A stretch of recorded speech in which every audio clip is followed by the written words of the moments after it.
चीनू जी का वीडियो लगाया जाए। Dr. Chinu Agrawal is a visionary with a mission to bring psychology to everyone. She's an internationally acclaimed psychologist renowned for her work in imparting emotional education to school children and adolescents, and her work has impacted millions of people across the country. She recently invited by the University of Cambridge to deliver a session on school mental health for educators from all over the world.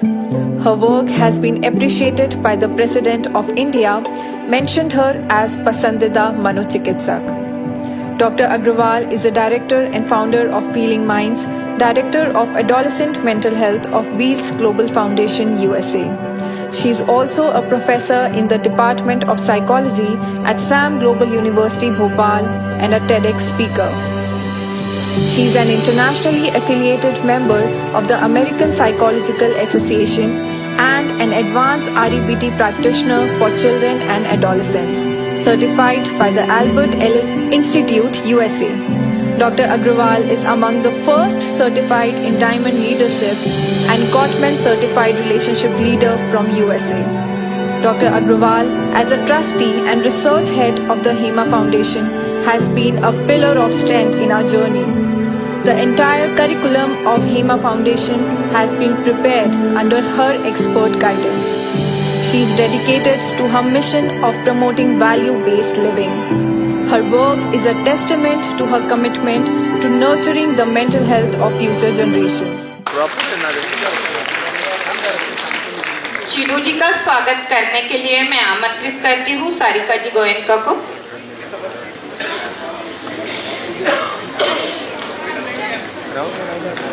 Doctor Chinu जी अग्रवाल, मैं आपसे निवेदन करती हूँ कि आप मंच पर अपना स्थान ग्रहण करें।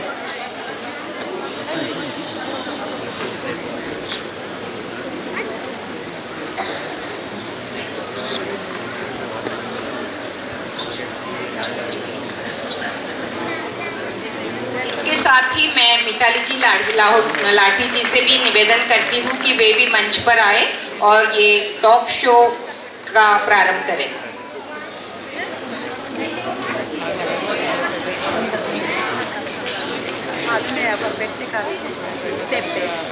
हम बहुत ही खुशकिस्मत वाले हैं कि आज एक्सपर्ट टॉक में हमारे साथ आदरणीय डॉक्टर चीनू मैम हैं। आप एक इंटरनेशनल साइकोलॉजिस्ट हैं।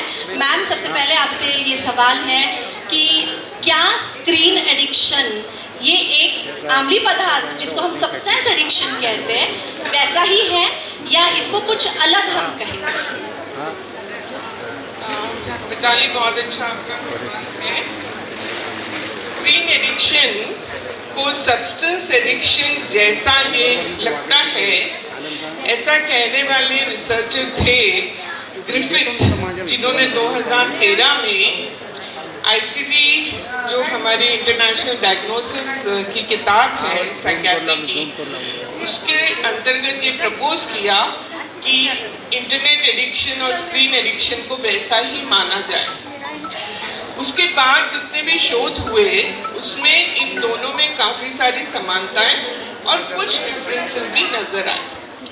तो जो मेन डिफरेंस इन दोनों में है वो ये है कि जो सब्सटेंस अब्यूज़ है, चाहे वो अल्कोहल हो, चाहे वो टबैको हो, चाहे वो दूसरे सब्सटेंसेस हो जैसे LSD वगैरह, ये क्योंकि हमारे ब्लड के ज़रिए अंदर जाते हैं और हमारे शरीर में इसका सीधा प्रभाव पड़ता है, तो ये ब्लड केमिस्ट्री और बायोकेमिस्ट्री को डायरेक्टली अफेक्ट करते हैं। पर स्क्रीन एडिक्शन को बिहेवियर एडिक्शन या व्यवहारिक एडिक्शन के रूप में इसको एनलिस्ट किया गया।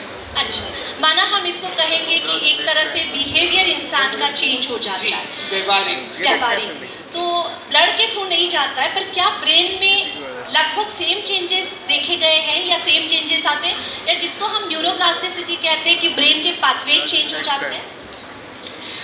न्यूरोप्लास्टिसिटी बहुत बड़ा विषय है। न्यूरोप्लास्टिक चेंजेस आने के लिए बहुत देर लगती है, पर उसके पहले जो बिहेवियरल चेंजेस हैं उनमें जो सबसे मेन सिमिलैरिटी है बिहेवियर एडिक्शन और सब्सटेंस एडिक्शन की, वो ये है कंपल्सिवनेस।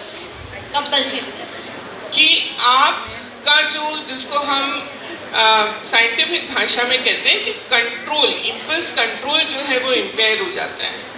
आप चाहते हुए भी अपने फ़ोन को रख नहीं पाते हैं। तो इसका ये मतलब होता है इनिशिएशन, कंटिन्यूएशन और टर्मिनेशन, इसके 3 चीज़ें हैं। जैसे आप जब अल्कोहल लेते हैं तो पहले दिन आपको एक पैग में जो डोपामिन हिट मिलता है वो नेक्स्ट डे नहीं मिलता, उसके लिए आपको थोड़ा और पीना पड़ता है।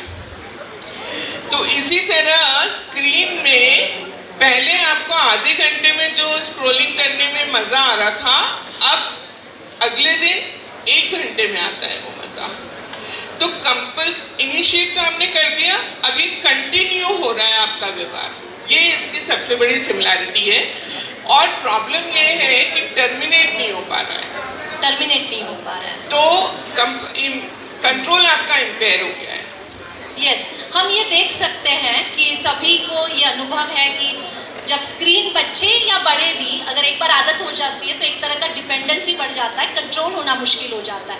एक क्वेश्चन अभी लेंगे और हम फिर से बीच बीच में मिलते रहेंगे ऑडियंस से। एक क्वेश्चन ये है कि normally human being denial mode पे रहते हैं स्क्रीन एडिक्शन में। जैसे टोबैको या सब्सटेंस कोई भी लेते हैं या तो उसमें समझ में आ जाता है, पर स्क्रीन एडिक्शन में डिनायल मोड पे क्यों रहते हैं, मानते क्यों नहीं? ऐसा है कि अभी आपके स्किट में भी हम देख रहे थे कि बच्चा ये कहता है कि मुझे पढ़ाई करने के लिए चाहिए ना, होमवर्क करने के लिए चाहिए ना मुझे। और हम लोग भी जब स्क्रीन देख रहे होते हैं तो गृहिणियाँ कहती हैं कि मैं यूट्यूब पे रेसिपी देख रही हूँ, वो रेसिपी बनती तो कभी है नहीं, देख देख के करती क्या रहती है पता नहीं। तो ये जो बहाना है उसको नॉर्मलाइज करने के लिए इसका डिनायल से संबंध, यानी हम ये कह सकते हैं मैम कि एक बहुत ही अच्छे पॉकेट में बहुत सारी अच्छी चीज़ें दी जा रही है, जिसकी वजह से हम जल्दी उसको एक्सेप्ट नहीं कर पा रहे हैं। क्योंकि ये वर्क के लिए मैं यूज़ कर रही हूँ, ये मैं बैंकिंग के लिए यूज़ कर रही हूँ, मैं बहुत सारी अच्छी चीज़ों के लिए यूज़ कर रही हूँ, तो मैं कभी बॉर्डर लाइन क्रॉस कर देती हूँ, वो मुझे समझ में नहीं आता। ये बॉर्डर लाइन की 4 कैटेगरीज है, अगली बार में अपन लेते हैं। अच्छा, बॉर्डर लाइन की ये कैटेगरीज क्या है, हम अगले फिर से एक्सपर्ट टॉक में मैम से बात करेंगे। Thank you ma'am. मैं सभी हमारे यहाँ आज उपस्थित दर्शकों को मैं निवेदन करना चाहूँगी कि ये बहुत ही खूबसूरत कार्यक्रम है, अंत तक बने रहे। हम बात कर रहे थे पहले इसमें मैम के साथ में, मेरा कंपल्सिव जो बच्चों के अंदर ही नहीं, सब बड़ों के अंदर भी एक तरह का आदत, बिहेवियर जो एडिक्शन हम बात कर रहे थे, तो क्या ये आजकल बच्चों के अंदर नींद की प्रॉब्लम, एंग्जाइटी जो बचपन से देखने में आ रही है, माना बहुत से बच्चे हैं, अगर मैं काउंसलिंग में देखती हूँ तो 10 में से 8 बच्चे स्पेशली इंजीनियरिंग कॉलेज के सुबह 3 बजे सोते हैं। तो क्या इसका संबंध बहुत सा स्क्रीन के साथ है, स्क्रीन एडिक्शन के साथ? मिताली, ये जो सारी समस्याएं हैं इनका linear direct cause and effect तो हम नहीं बोल सकते क्योंकि कॉम्प्लिकेटेड है, पर डेफिनेटली इसका बहुत बड़ा रोल तो है ही। तो इसमें जैसे आपने एक वर्ड यूज़ किया है डिजिटल डिटॉक्स, वैसे एक और टर्म है डिजिटल हाइजीन। तो डिजिटल लाइफ हमारी एक लाइफ है ही, जैसे हमारी सोशल लाइफ है, जैसे हमारी वर्क लाइफ है, जैसे हमारी पर्सनल लाइफ है, वैसे डिजिटल लाइफ भी हमारी एक लाइफ है। इससे अब हम नकार नहीं सकते, इसे डिनाई नहीं कर सकते। पर जैसे इतने सारे स्किट्स में हमें एक मैसेज बार बार मिल रहा है कि फ़ोन आपके हाथ में है या आप फ़ोन के हाथ में हो, तो उसके लिए मैंने जो 4 कैटेगरीज आपको और दर्शकों को बोला था कि पहली कैटेगरी है usage of phone. Usage of phone, जी। अब आपका बिना फोन यूज किए तो काम चलने वाला है नहीं। देखो आप कितने लोगों अभी भी फोन यूज कर रहे हैं? देखिए मैम देख रही हैं कि अगर हम 2 घंटा कोई बहुत ही प्रेरणा देने वाला कार्यक्रम है, लेकिन उसके अंदर भी अगर हम बार बार फोन को चेक कर रहे हैं, हमारे पास फोन तो है ही, और कुछ लोग फोन का यूज कर रहे हैं, जैसे कैमरा से रिकॉर्ड कर रहे हैं, तो यूज में हम उसको काउंट कर सकते हैं। पर इसके बाद जो सेकंड कैटेगरी है वो ओवर यूज है। ओवर यूज मतलब जहां पर बिना फोन को यूज किए भी वो काम हो सकता था, पर आपने उसके लिए फोन ही उठाया।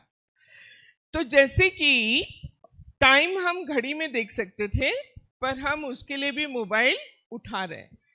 अब मोबाइल उठाना तो आसान है, पर प्रॉब्लम क्या है, मोबाइल को वापस रखना। आपने टाइम देखने के लिए उठाया था या किसी को कॉल करने के लिए उठाया, पर उसके बाद आपने व्हाट्सएप का नोटिफिकेशन देख लिया, फिर फेसबुक का देख लिया, फिर इंस्टाग्राम का देख लिया, फिर आपने ओपन कर लिया। करते करते करते आप यही भूल गए कि मैंने किस काम के लिए फोन उठाया था, किसको कॉल लगाना था। ये जो मुसीबत है, इसको हम कह रहे हैं ओवर यूज। Over use. अब तीसरी जो कैटेगरी है उसको हम कहते हैं डिपेंडेंस, एस्पेशली इमोशनल डिपेंडेंस। अब देखिए क्या हो गया कि मोबाइल को हम अपना खाली वक्त भरने के लिए यूज कर रहे हैं, और हम अपनी लोनलीनेस, अपने आइसोलेशन, अपने तनाव, वाइफ से, बीवी से झगड़ा किस किस का होता है, हाथ उठाओ। 2 ही लोग सच्चे इस हॉल में, बाकी सब झूठे। देखो, ये जो अवॉइडेंस के लिए जब हम फोन उठा रहे हैं, रियल लाइफ में रियल पेन है, रियल चैलेंज है, रियल एडवर्सिटीज है, वो हमको फेस नहीं करना है, तो हम कहाँ जाके छुप रहे हैं? मोबाइल। घंटों तक मोबाइल देखने से आप रियल लाइफ से छूटे रहते हैं। ये हो गई आपकी इमोशनल डिपेंडेंस। अब चौथा आता है एडिक्शन। फोर्थ कैटेगरी है एडिक्शन। एडिक्शन का मतलब, मुझे मिताली अपना फोन दे दो, मिताली ने दे दिया, पर किसी को ऐसा लग सकता है मैं इनसे फोन नहीं, इनकी किडनी मांग रही हूं। जब फोन आपके शरीर का हिस्सा लगने लगे और लगे कि नहीं नहीं फोन मत मांगो, बाकी सब मांगो। अभी स्किट्स में बच्चों ने बहुत अच्छे से एक चीज डिपिक्ट की, वो है अग्रेशन। तो आपने एंजाइटी का जो शब्द पूछा, अग्रेशन और एंजाइटी, ये दोनों कॉमन इफेक्ट्स हैं जो एडिक्शन में हमें दिखाई देते हैं। जब आपसे कोई फोन मांगता है या फोन रखने के लिए कहता है, तो आप अनायास ही अंदर से गुस्सा हो जाते हो और आपको बहुत चिड़चिड़ होती है, और आपको लगता है कि पता नहीं क्या आसमान गिर गया है मेरे ऊपर। इसी तरह एंजाइटी, इसको हम कहते हैं FOMO, feeling of missing out. अगर मेरे पास फोन नहीं है, हम चेक करते हैं फोन कहाँ गया, अरे मेरा फोन कहाँ गया, मेरा फोन कहाँ गया, जैसे पता नहीं क्या खो गया हो। ये एंजाइटी का सिम्टम है। अब जैसे गायत्री जी ने कहा कि हमें समाधान भी चाहिए, समाधान भी हमें स्किट में देखने मिला। आपको ये देखना पड़ेगा कि मोबाइल आपसे क्या क्या ले जा रहा है। क्या मोबाइल आपसे आपके रिश्ते ले जा रहा है? क्या मोबाइल आपके खाने का स्वाद ले जा रहा है? आप एक तरफ मोबाइल देख रहे हो, दूसरी तरफ खाना खा रहे हो, आपको पता ही नहीं चल रहा है कि आप क्या खा रहे हो, क्या नहीं खा रहे हो, उसका स्वाद चला गया। क्या मोबाइल आपके, जो बच्चों ने दिखाया कि खेल जो खेलते थे, आउटडोर गेम्स जो खेलते थे, वो ले जा रहा है? आपका जो मानसिक और शारीरिक स्वास्थ्य है वो ले जा रहा है, आपकी फुर्ती ले जा रहा है? तो इसका मतलब you are in real trouble. अब इसको रिप्लेस करना होगा हमें दूसरी एक्टिविटीज से, पर ये आसान नहीं है, क्योंकि डोपामिन हिट तो उसी से मिल रहा है। तो उसके लिए हमें मॉनिटरिंग बडीज, टॉप बडीज, बहुत सारे इमोशनल सपोर्ट की जरूरत पड़ती है। डी एडिक्शन में 2 लोगों का मैं नाम लेना चाहूंगी। एक है स्टीवन रोलनिक और दूसरे हैं मिलर। ये दोनों साइंटिस्ट ने मिलकर एक पद्धति का विकास किया जिसको कहते हैं मोटिवेशनल इंटरव्यूइंग। इसका पहला प्रिंसिपल है, जो भी एडिक्टेड है या परेशान है उसके साथ आपको सिंपैथी और एम्पैथी रखनी पड़ेगी। डांट से एडिक्शन जाने वाला नहीं है, प्रवचन से एडिक्शन जाने वाला नहीं है। आपको उनके साथ जो वार्तालाप आप करेंगे तब समझ में आएगा वो तो एडिक्शन के विक्टिम है, वो कल्प्रिट नहीं है। और इसलिए जब एडिक्शन की काउंसलिंग होती है तो हम इस डिस्क्रिपेंसी का फायदा उठाकर उनको इंटरनली मोटिवेट करते हैं टू स्टॉप, और इसको धीरे धीरे करके दूसरी गतिविधियों के साथ रिप्लेस करते जाएंगे तो एडिक्शन से छुटकारा पा सकते हैं। बहुत ही अच्छा मैम ने सॉल्यूशंस भी बताए कि कैसे हमको एक्चुअली सिंपैथी रखनी है। माना आप डांट कर, पेरेंट्स मोस्टली डांटते हैं या प्रवचन जैसे देते हैं तो भी नहीं चलता, और एक्टिविटी दूसरे रिप्लेस करना है मैम। पर कई बार क्या होता है कि बच्चे बाहर खेलने के लिए जा नहीं पाते क्योंकि उनके साथ खेलने के लिए कोई नहीं है। तो वो एक्टिविटी को रिप्लेस कैसे करेंगे, क्योंकि डोपामाइन आपको यहाँ से जल्दी मिल रहा है रादर देन स्विमिंग से ज्यादा कम मिल रहा है। मतलब स्विमिंग के लिए जाना इट इज टफ, लेकिन मोबाइल से बहुत इजी मिल रहा है। अब हम आते हैं आपके पहले वाले न्यूरोप्लास्टिसिटी वाले वर्ड पर। कोई भी काम जब आप स्टार्ट करते हैं तो उसमें रेजिस्टेंस माइंड का ज्यादा होता है, पर जब आप उसको रिपीटेडली करते जाते हैं तो रिसर्च कहती है 21 दिन तक आपको परसिस्ट करना है। 21 days, this is the magical number. 21 days तक मोटिवेट करके उनके साथ लगे रह के अगर आपने ये हैबिट को विकसित होने दिया, उसके बाद इट विल बिकम ईजियर। 21 दिन हमको लगे रहना है कोई भी आदत को बदलने के लिए। बहुत बहुत थैंक यू।